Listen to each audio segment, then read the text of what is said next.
Dobrodošli v novem videu in v tem videu moramo govoriti o vsemu, kar se dogaja ta teden oziroma se še bo dogajalo ta teden v stock marketu, zato ker je pred nami kar velik teden. Dobili bomo zelo veliko zelo pomembnih reportov za prihodnost in basically vsak dan se bo nekaj dogajalo. Prvo kot prvo smo danes dobili CPI report za inflacijo v ZDA. Bom v trenutku omenil, kakšni so bili rezultati.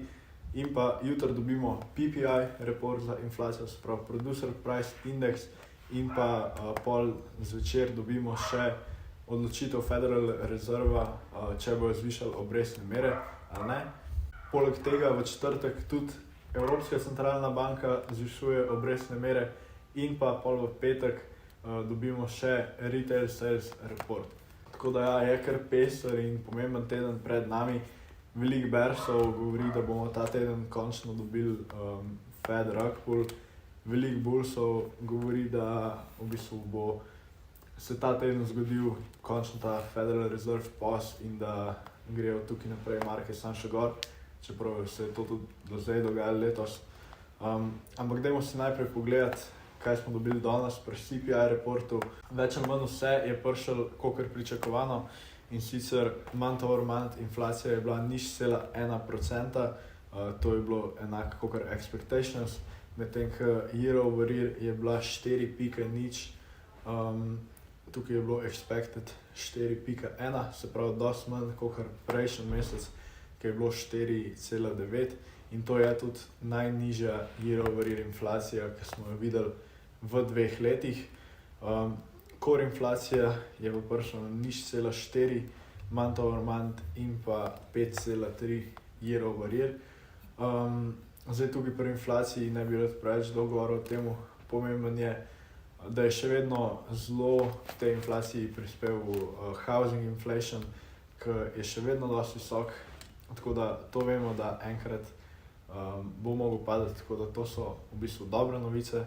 In pa ja, po moje je večina folka gledala ta month over month core inflation zaradi inflacije v plačah, ker to bi bilo pač dosti nevarno za inflacijo in bi potencialno pomenilo, da bo mogel Federal Reserve še naprej višati obrestne mere, ampak tudi tukaj ni bilo preveč presenečenj. No, ampak kakor sem rekel prej, to je v bistvu šele začetek, kaj se bo dogajalo ta teden. Jutri bomo dobili Producer's Price Index in pa pol zvečer je FOMC meeting, kjer bo Federal Reserve se odločil, ali bojo zvišali obrestne mere še naprej ali ne. In ja, v bistvu bo zjutraj zelo pomembno, ker nam bo Federal Reserve v bistvu sporočil, kakšna je zdaj njihova strategija za naprej. Zdaj zelo je pričakovano, da bo Federal Reserve jutri pozval, se pravi, da bo prenehal z zviševanjem obrestnih mer. Sploh po tem CPI reportu, ki smo ga dobili danes, ni bilo nobenih prevelikih presenečenj. In če si pogledamo ta CME FedWatch tool, v bistvu market price na okoli 80%, da bo Federal Reserve jutri res pozval, kar se bo najverjetneje zgodilo. Bo pa to probably nek tak hawkish post, kar pomeni, da bo sledil verjetno hawkish commentary, to je bolj tak strog commentary, da verjetno bojo rekli, da pač je še vedno možnost, da bojo na naslednjem meetingu spet zvišali obrestne mere.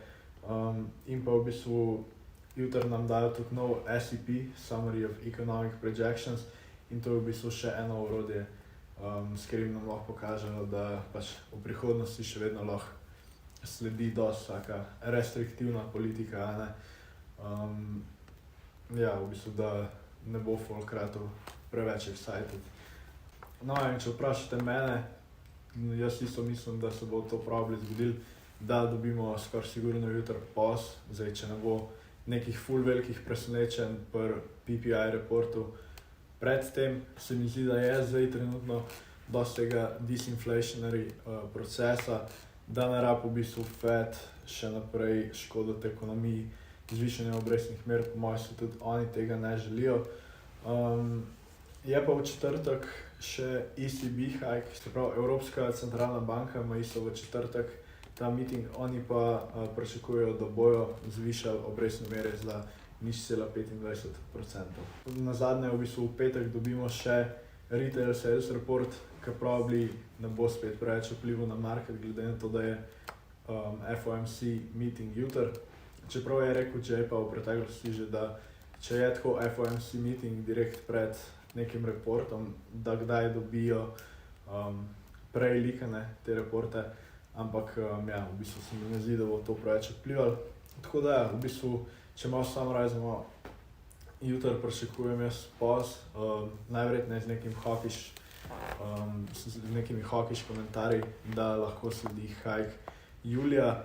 To se mi zdi sicer dosti nemožno, razen če v bistvu dobimo julija full slab CPI report, kar se pa isto mi ne zdi dosti mogoče, ker ta CPI report, ki sledi julija, se pravi nasleden, v bistvu za year over year ga primerjamo proti lani, ki je bila takrat najvišja stopnja inflacije.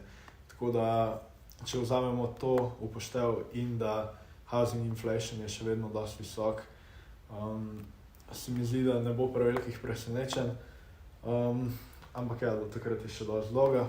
In ja, v bistvu je to. Ta teden je dosti, kako sem rekel, dosti pester, dosti pomemben za market. Tako da ja, vam svetujem, da spremljate, kaj vse se bo zgodilo. Je pa to za ta video. Hvala, ker ste gledali. Poglejte si link in description na vseodenarju.com, so zastonj programi. Vse, kar morate narediti, je se prijaviti. In ja, to je to. Hvala za ogled. Pa